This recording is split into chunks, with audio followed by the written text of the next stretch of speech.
The Red Dirt D&D podcast is brought to you by Pro Laser Cuts. The Oklahoma company provides pre-made and customizable design laser cut dice towers, tokens, and more developed by a gamer for gamers and now available to enhance your tabletop game. Pro Laser Cuts products can be found at many Oklahoma City area game stores, local events, and now available online at prolasercuts.com. That's laser and cuts with a Z, Pro Laser Cuts. Well, hello, stranger. I see that you have stumbled into the hideout of the infamous Black Smoke Gang. You're face to face with me, Wiley Smokes Moran. I hope that you enjoy your last moments. Well, I'm feeling a mite generous today, so I'll let you go, if you'll agree to one little thing. Subscribe to Red Dirt D&D. Leave him a rating and a comment. Tell him Wiley sent you. Xonimus will get a kick out of that. For Red Dirt D&D, I'm Michael Cross. Since Johnny Payne was out for the past 4 shows, we wanted to tell you the story of what happened while Xonimus was unconscious. So this episode features just Johnny and, of course, our amazing Dungeon Master, Ash King. So sit back and enjoy Tales from the Caliban Frontier.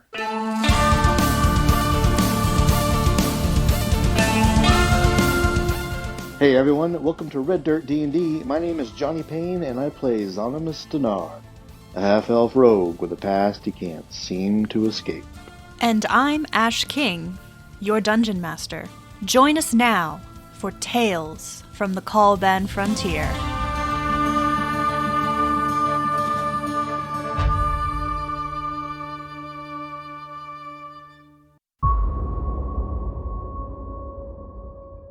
The sensation that you feel is falling. The thunderous energy crackles over your form as you watch, quite dumbstruck, as Poppy has cast this mighty thunderwave on you. Your eyes focus on her face as long as they can before you find yourself fallen back onto the sands, feeling the warmth against your back as the world slowly goes black. Am I still aware? You're hearing the rest of the battle as if you've fallen into a deep well. I'll scream out Poppy's name. You try. Can I hear myself? Yeah, you try, but your voice catches in your throat. Your awareness drifts off after a few moments before you hear an unfamiliar voice. It's a woman, and she says, "You know, dear brother, that this is akin to meddling." A male voice responds, "I know, and I'll take the consequences." Do I see anyone around me? No, your vision is still dark, but it's very slowly coming back to you. Who's there? Oh, he's awake. Good. Thought we lost you there for a sec. Where am I? I don't know if that's quite the right question. Well, then how do I get back? Ooh, now there's an interesting question. Find Eopix. Find the what? And as your vision completely returns to you, you find you're in the same place as where you fell. The sun is beating down heavily upon you, but no one's around. The sands look undisturbed. Look to where Jubilee was laying.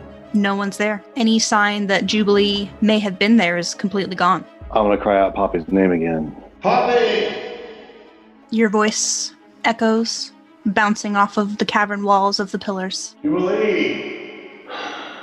Gideon. It's the same spot where Anarchy was? Yes. I'm going to move up towards where Anarchy was dragging Poppy away. Okay. Moving towards the entrance to the caverns of the pillars, you do actually spot, sitting in the shade, is a jackalope. Well, you let me down, didn't you? It tilts its head. You let me down? All right, I'm going to pull out my flask and wiggle it between my fingers, let it make that sloshing sound. The jackalope's ears perk up in excitement. Take a few steps towards it and crouch down and take the lid off and extend my arm. And then I'm going to pull it back and cock my head at it. And I'm going to say, Poppy. Jackalope tilts its head the other way. Poppy? What did I do last time? Jubilee. It blinks its big brown eyes at you in confusion. I'll spill out some whiskey into my hand. It creeps a little bit closer. Come on. It gets as close to you as it dare and sniffs at the offering before starting to lap up the liquid. While it's drinking, I'm looking around. Still no one? Still nothing? Not a soul. I'm going to give him scritches, wipe my hand off, stand back up. Brother, sister. Did you hear brother, sister? Jackalope looks up at you and says, "My brothers dance with the coyotes." Oh, man. Oh, so it's Xonimus's head. Xonimus has figured out that the jackalope just repeats. But I'm starting to question, is this jackalope talking to me?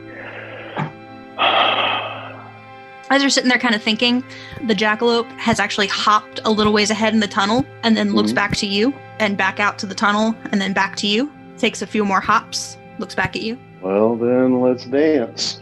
And I will follow the jackalope. Are we going into covered area or where the rock formations are taller? It's kind of a situation where it's these rock formations that stretch up far, far over your head, but kind of curve slightly inwards. So you can see like a little sliver of the sky. Before I get out of this area where the whole anarchy thing went down, I'm going to look up and take a really good look at the sky. Probably the last time I'll get a chance to anytime soon. Or at least I'm thinking that. The daytime? Sky is brilliant blue. Sun is shining high. All right. I'll follow the jackalope. So the jackalope leads you safely out of the tunnels and into the frontier beyond. You see it stretch wide, open, and free ahead of you. So this is the opposite direction of town. Well, technically it would take you towards town, but you could also go deeper into the frontier as well. Do I hear anything? Give me a perception check. Sure. 13. Well, with a 13, the sound is very faint at first, and it's a sound you don't think you've ever heard before. It somewhat reminds you of the sound of a locomotive, you know, the sound of that steam engine as it's picking up pace and traveling along, but there's no rail tracks anywhere nearby. And it's not until from behind you, a massive shape soars overhead, almost blotting out the sun for a moment. It's the strangest thing. It looks like a Spanish galleon, red sails to the wind. On the centermost, you see a massive black handprint. I've seen that before. You have. I've seen that before. Where have I seen that before? Where's the jackalope? As soon as this massive ship soars overhead, it ducks for cover, skittering off into the underbrush. Where have I seen that black hand? Give me a wisdom check. Yeah. 19. It takes you a minute, but then it hits you. The banner in Aldonza's tent. This is the exact same symbol. I'm going to get my bearings of where I am, which way town would be, which way Aldonza's tent, that location would have been, the Temple of Nightmare. Is any of that clicking for any reason? Go ahead and give me a survival check. Sorry, I thought it was. Oh, 22. 22, okay. So the last stop is a half day's journey to the south. The Temple of Nightmare, about another half day farther to the southwest. Before I lose it out of sight, which way is this object in the air going? Well, that's the darndest thing. Seems to be stopping just overhead. I gotta meander backwards towards that brush that the jackalope's hiding under. Find a shadow to step into. All right, go ahead and give me a stealth check. Oh, that's only 16. 16. So you step back into the brush, trying your best to hide yourself. There's not a whole lot of cover, so it is somewhat difficult. and especially as whatever magic or engine is powering this massive ship, it's kicking up some dust as it comes fairly low. You actually see a smaller ship, kind of just like a longboat, break off from this and brings a series of humanoid figures down to the ground. 4 armored individuals jump out of the ship, and they all begin searching for something. Any markings on this armor? So basically, I would say imagine the armor to look similar to that to a Spanish conquistador. Okay. And the colors that they're wearing are it's this very bright red, and you do see marked on the chest of all of these armored individuals is that same black handprint. All right. I'm going to walk around this little hedgeling here whistling. Okay. Well, as you do that, and even before, 2 of these warriors actually had spotted you and pointing in your direction, yell out, "There he is!" And they all start to jog to converge upon your position, drawing long swords. Oh, well, that's not what I was thinking. Kick the brush. Where's the jackalope? So my whistling is going to turn into whistling like I'm calling for a dog. And I'm just going to go with a full-on Xonimus here. Hold my hand up. Shh, hey. Where you at? Looking around for my jackalope. You get no response. Okay. So what I'm going to do is position my body in a sideways way and check my hip and see if my gun is still in my holster. Check my pocket and see if there's still a deck of cards there. Darndest thing. No gun. But you do have the cards. All right. Well, I'll whip around on my heels and wave in greeting. I'm going to do it for you boys. You have led us on a merry chase, but the princessa requires your reappearance, pet. The princess? Si, the princessa. Look at the other guy who's not talking. Did he just call me pet? He did. Please, come along. We have no more time to be wasting. Well, what if I don't want to go? You would wish to displease your mistress? You put it that way. No. Good. Then come along. All right. I'll start walking towards them as though I'm going to go with them. Do they seize me? Or we just casually walking back? As you approach, 2 of them do come to your side. So you have one of these guards on each side of you. They're not seizing you just yet, but basically it's kind of that unspoken, if you try anything, we're not playing any games today. Right.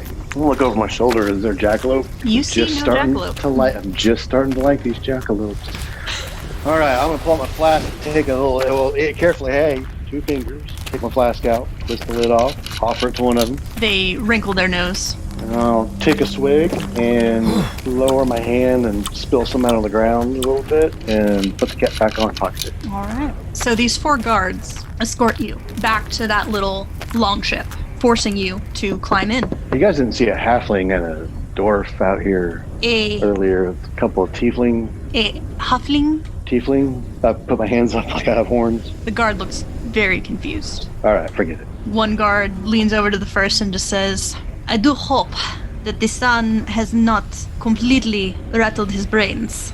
I will lean over into them and say, "Not completely." So, the longboat literally takes off. One guard stands at the back, commanding it with a long stick, and brings it back up to this, again, quite large Spanish galleon that is just hanging here in the sky. Ship got a name? It is Le Promise. But luckily, once we have you back on board, then the princessa will finally be ready to go. Don't know why she cares so much for such a small thing. She could replace you easily. Because there's so many of me, aren't there? And I look around at each one of them dead in the eye. So many of me. They all glare back at you. But you are unharmed as this longboat saddles up to the side of the galleon. Ropes are tossed over to lash it into place, and you are escorted on board to the skyship. I'm going to look around at the people on this. Are there anything like halfling, dwarf, or tiefling around? No. The main crew seem to be humanoids, but honestly, most of them put you in the mind of Wily. They have more reddish tints to their skin, and their hair is all, that same kind of flame-like blondes and redheads, and a couple here and there have jet black hair. You also notice, kind of in the more grunt work positions, is a mix of elves, orcs, a couple of gnolls, but none of them look very happy to be here. The flame-like humanoids, the ones that remind you of Wily, they all seem to be in positions of power who are watching over these smaller groups of elves and orcs and gnolls. They look happy to be here. Those who are armed, what are their weapons? Swords, spears? Yep, swords, spears. You see a couple crossbows here and there. Nothing that you would consider modern. I strip these things down to their skeletons. Have I seen this before? Perhaps. That's a Xonimus memory. It's being aware of my surroundings. Yeah. Because the last time I saw something that was kind of familiar to Wily, but not exactly like Wily, it didn't go well. Yeah, you're getting a fair few flashbacks. Okay, who is this princess of yours? They all look at you incredulously, as if you should already know. Oh, I'm going to do something I've been putting off since I got on the little boat. I'll look down at my hands. Is it me? Am I me? You seem to look a little different. Not 100% the Xonimus that you usually are. I'm going to pull out my flask and smile real big and say, of course. A little too much, and take another drink. And start playing along. I know exactly who they are, who I'm going to see, where's my comfortable spot on this boat, let's go. Yes, the guards kind of shake their heads, like, again, just incredulous. You hear one, kind of whispers about, yes, no, he's definitely sun-addled. But they escort you farther on deck, towards to where you see there's an area of shade that's been created kind of the same type of campaign tent that Aldonza was using. The two guards who are leading you open up the flaps of this tent, forcing you inside. Boy, oh boy, what am I expecting? Okay, I'll walk in like I've been here 100 times. Sitting before you, in a gilded throne, is a woman wearing silk clothing, fine jewels at her throat, on her wrists, on a belt. She folds up a fan and stands up as you enter. Oh, my dear beloved pet. How I've missed you. Come, let me see you. Let me ensure that you have not been armed. Fine. I just need some water and your beautiful face. You are too kind. Please, bring him something to drink. Is she all woman, or is she part lion, or anything like that? Oh, she is all woman. Right. But her skin is a bright, flaming red. Her hair done up in a very fancy updo.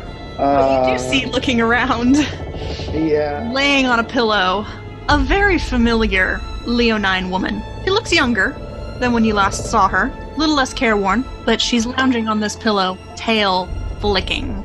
Upon seeing the redness of her skin, I'm going to casually scratch my elbow while wrapping my hand around my arm and feeling for a scar that will be there for the rest of my life. Is it present? The thumbprint is not present. What is present is an actual full handprint. The same handprint as theirs? The very same. Just to eliminate any doubt or anything, I'm going to just, when I get the water in my hand, I'm going to raise a toast, and then I'm going to motion over and raise it again and say Aldonza, and then drink it. Aldonza gives a little bit of a sneer as she gets up and stretches in that very caddish fashion. Princessa, Isabel, you know it would be far better if you would just allow me to put him under your control. It would be so easy. He would be so obedient. Now, does that sound like obedience?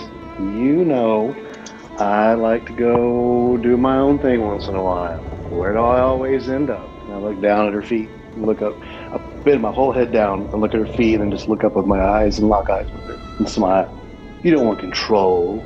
You want obedience. Control will be boring. Isabel smiles and gently pushes against Aldonza's shoulder and says, "Oh, you silly cat. Don't you know? The free will is most interesting. Your little tricks to keep them well-mannered, my father may like them, but he prefers fear, not love." And I'm going to look at Aldonza and say, yeah, silly cat. Oh, completely changed my expression. Do you have something on your... And I'm going to motion to my armpit as I turn and walk away and say, well, we'll be seeing your father soon. Because remember, the armpit is where Aldonza was struck. Aldonza tilts her head in confusion, but just shakes it, basically kind of ignoring you. Isabel, on the other hand, she just laughs softly and, "You know that we will not be returning to the palace until we have retrieved my betrothed." Well, I didn't know exactly how long I was gone, and maybe that was done already. Oh, my dear boy. It's odd. Son, you are such a fragile thing. Why don't we go let you rest, and then we'll talk about it later when you feel better. Great idea. Let me go rest. And I look around for any other exit.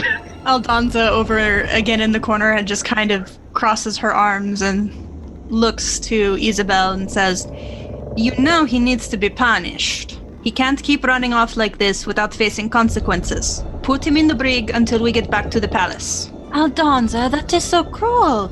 "Put him in the brig." "Fine." I'm going, my facial expression this whole time is, who's going to win this? Who's in charge? Go ahead and give me perception. Okay. 19. 19. So it's clear that of the two, Aldonza would defer to Princess Isabel, because technically she ranks higher, but chances are good is that technically Aldonza's the one in charge. Okay, so I'm in charge, but I still don't want to anger the princess. Exactly. Okay, so with the brig, huh? Yes. The guards will basically come forward again. They seem to kind of be giving you the choice. You can go willingly, or they can get rough. I'm going. All right. I will go willingly. And while we're walking along, do any of these guards have a key ring on them? Give me a perception. 8. Not that you can see. Okay. So, these two guards take you down a short flight of steps, down deeper into this galleon, into what you could assume would probably be the cargo area. But you also see actually quite a number of cages that have been built into part of this ship. In some of them, you do see, again, other elves, other orcs, a gnoll or two here and there, and you are taken to one of these cages by yourself and put inside. As we go, do I pass any keys on the wall? Or does he have to take a key out to lock it in? Yeah, he literally pulls a key out of one of his belt pouches, unlocks the door, ushers you inside, closes the door, and locks it back. Howdy friends, Michael Cross here, taking just a few moments away from Red Dirt D&D, asking you to become a patron of this podcast. Your support means we can add a lot of extra niceties to the show in the form of artwork and music, as well as supporting our cast and crew. Patrons get early access to content as well as bonus material, along with access to our Discord server. You can even get an invite to monthly Q&A sessions and DM classes, maybe even a 2-hour game session with our very own Dungeon Master, Ash King. We have 6 different monthly levels to choose, ranging from $5 to $100. Head over to patreon.com/reddirtdnd right now to show your support for this new podcast. Now, back to Tales from the Caliban Frontier.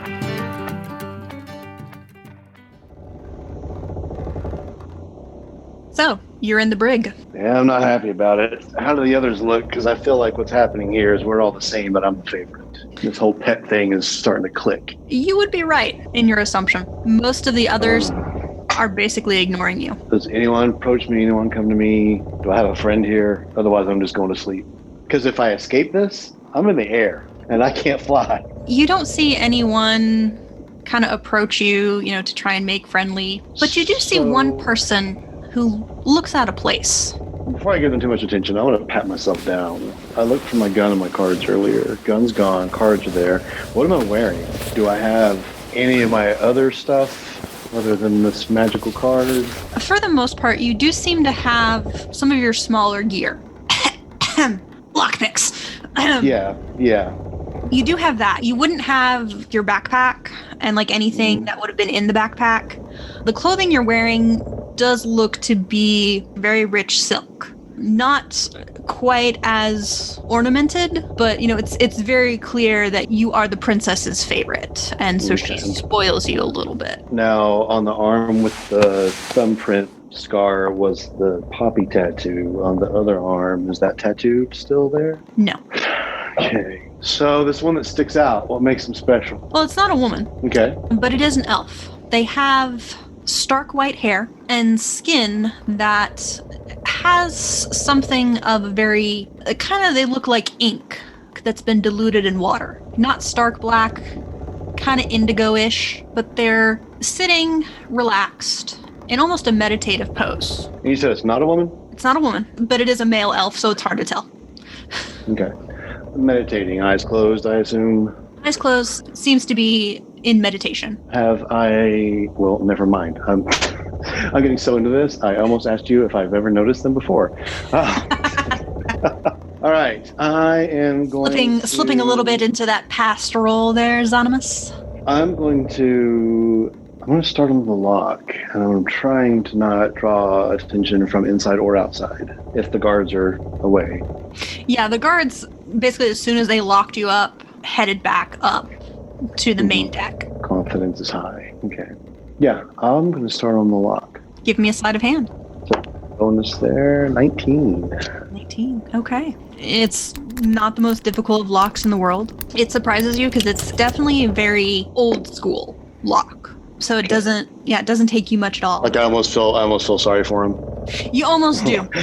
Like why aren't you people out? Yeah, with your modern lock picks. I'm going to push the door open and look over at the next cell. All I do is open it a bit. Any reaction from them?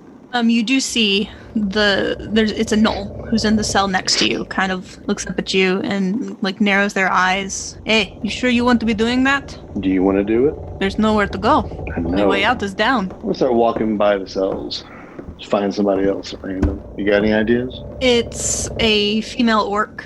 She kind of shies away from you and from the front of the cell. In fear, like cower? A little bit in fear. Again, just because you're being so bold. And Orcish, I will say to her, if I would cause more trouble for you, I will speak to you no more. She nods very quickly. But what do you want? You're going to get us all in trouble.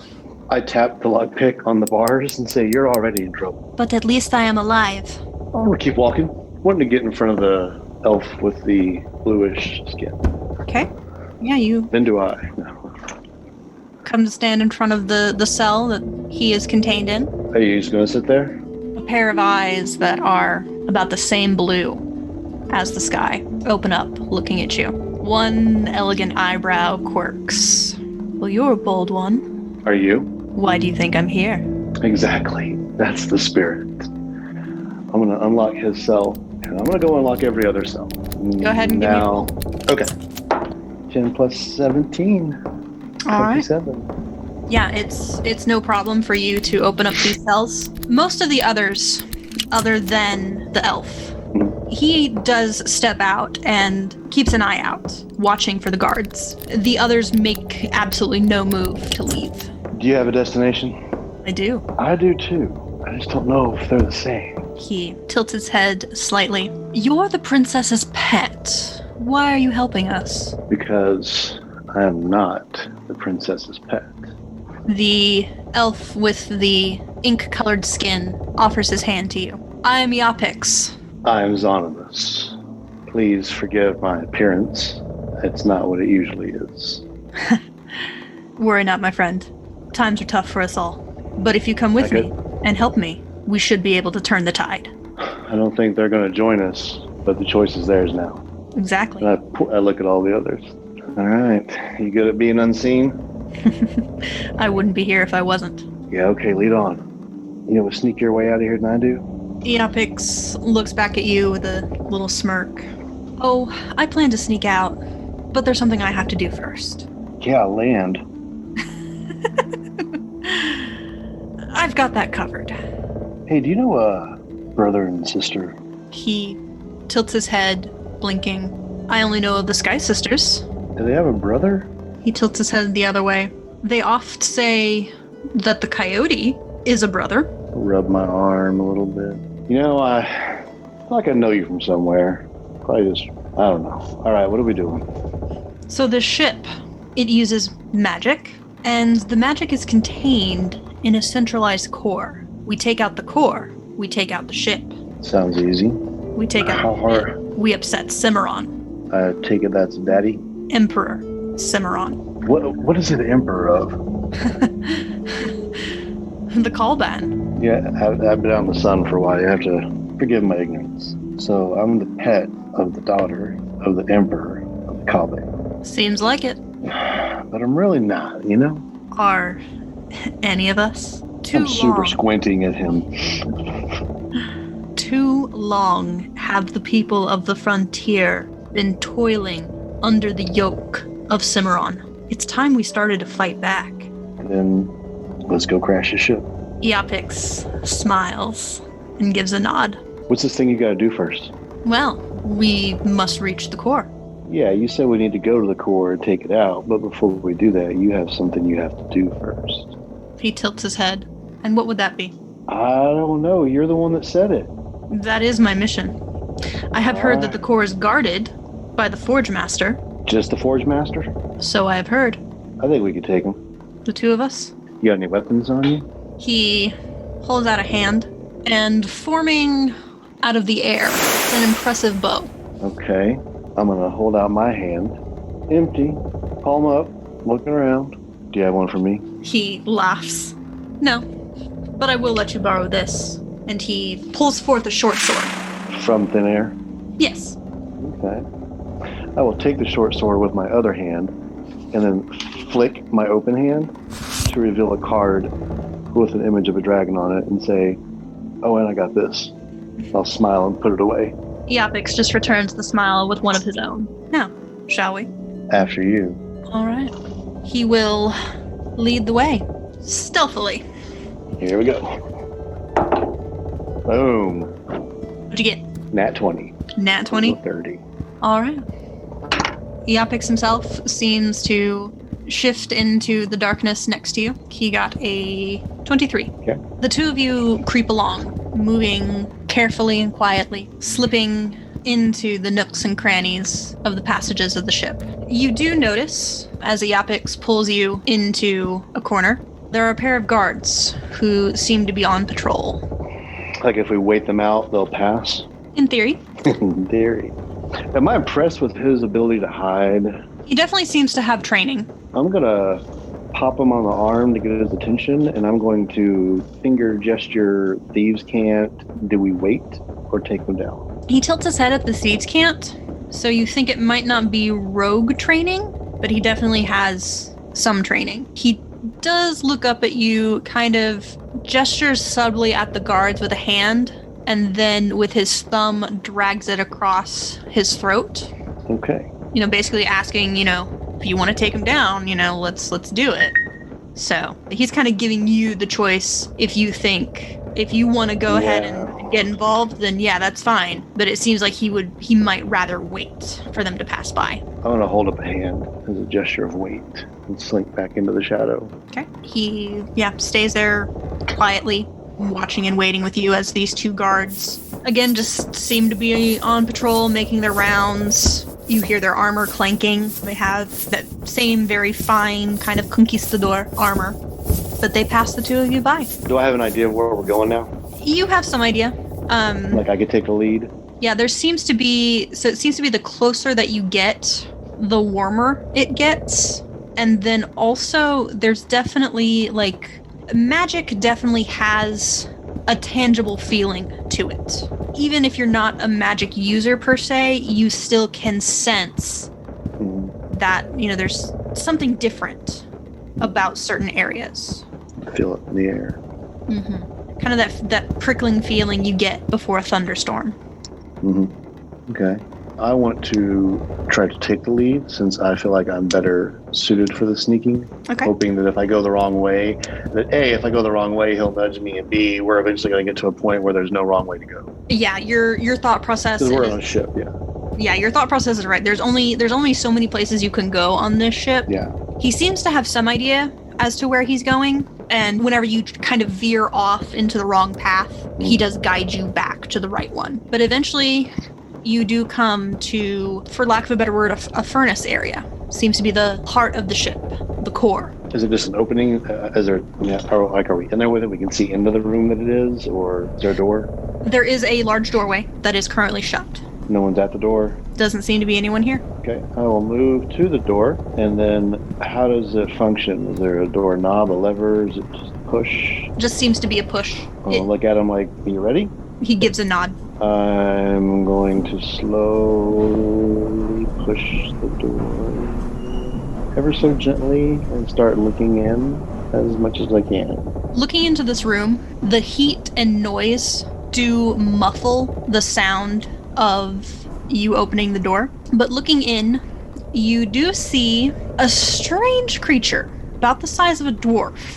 But it looks as though this thing's skin is made of brass, and it looks to be lit on fire. Like the skin is lit on fire? Mm-hmm. What is it doing? It seems to be working. Again, there's a large, kind of a bit like a furnace, or, the furnace portion of a steam train. So there's this furnace. Is there a core? Yes, basically the furnace is the core. Okay. So I'm going to take a big scan of the room as much as I can, like open the door to like at least head width and look for, are there any moving contraptions, big ropes and girders and pulleys and such, or... There's all sorts. So this seems to be both the mechanical and the magical heart of this ship. Speaking of magical, I think I've been around enough to know this. Is his fire magical, or would his fire burn? Like if I threw a rope around him, would he be caught, or would he burn through the rope? It seems like he would actually burn. It's probably it's probably magical fire, but it's also like literal fire. Literal fire, yeah, okay. Well, I'm going to lean back and point to my eyes, point to his eyes, and then point into the crack in the door. Let him take a look. Yeah, Eopix will take a look very casually, and he leans over to you and says, "That's an Azer." Azer. Does that mean anything to me? Give me a history check or Arcana. That is 12. Not really ringing any bells. But Eopix, seeing the confusion on your face, just leans down and says, "They're elemental craftsmen. This is the Forge Master." Well, lean in and say, "I think these are going to bounce off of him," and I'll tap his bow with the end of my sword. He smirks slightly. "Not if we hit it hard enough." All right. So we still have the element of surprise. Want to keep it? Let's go for it. Stay right. Oh, he's got a bow. He's not going to want to stay right on me. Would you like to roll initiative? No, I want my surprise round. Well, I mean, technically you're going to get your surprise round. It's just we got to roll initiative for the surprise round. Because, yeah, he hasn't noticed either of you. All right, 15. Okay. Keeping up that streak of not so hot initiative. Okay, so you got a 15. We'll see what Eopix gets. Okay, he gets a 20. And so for the Azer... Oh, he rolled bad. So it's only going to be a 10. And then rolling just once more for funsies. Okay. So those creatures will go here. All right. So you have just been tossed into not a different place, but slowly you realize you might actually be in a different time. Whether it is the past or the future is yet to be seen. However, you have a role to play, and we'll find out what it is next time.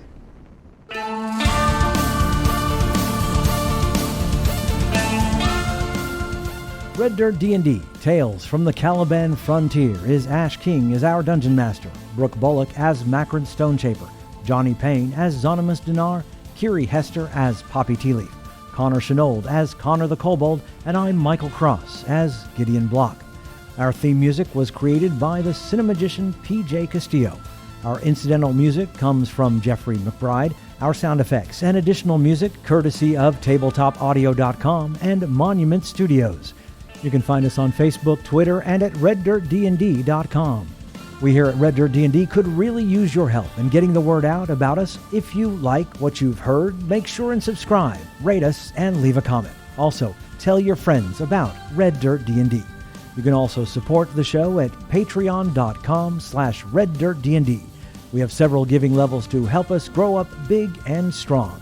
Join us next time as we go deeper into the Caliban frontier.